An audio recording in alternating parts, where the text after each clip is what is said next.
Yeah, so let's talk about front stage versus backstage.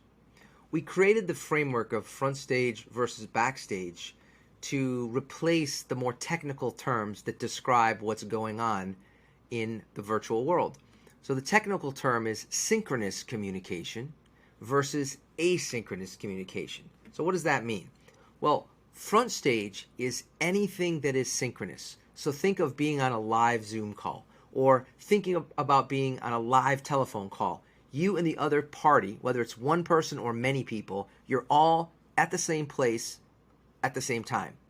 And I don't mean the same place physically, but you are all at the same period of time communicating. Now you contrast that with anything that is asynchronous, or what we refer to as backstage. Asynchronous means not at the same time. So for example, if I send you a text and you get the text 5 seconds later, it's almost like real time, but it's not real time. So that's asynchronous communication. What we've discovered is that when you think about the interrelationship between front stage and backstage, you can create a much better experience for the people you're interacting with. Here's an example.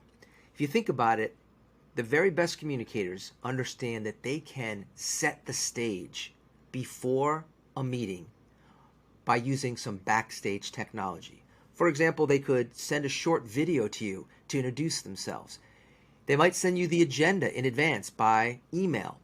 All of those are examples of asynchronous or backstage ways of communicating with you.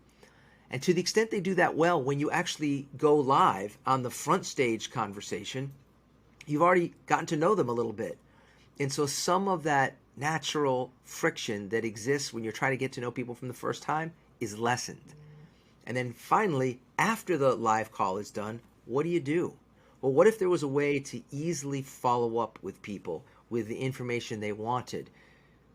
At Allego, we use something called a DSR, or a digital solution room, to organize the content that we might want to share with someone who's interested in our sales enablement platform. And in your world, you might send an email follow-up, you might send a PDF follow-up, any one of a number of things. But as you think about the process, it's basically, what did you do before you started communicating?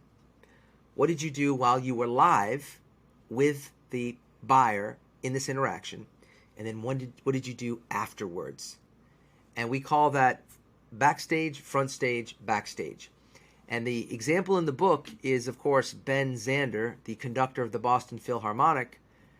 He is backstage before the concert begins. He's doing his checks for the music. He's interacting with the musicians. Then he goes front stage in front of the audience, and he's the conductor of the orchestra. He's bringing these terrific musicians together and helping them to orchestrate their own success.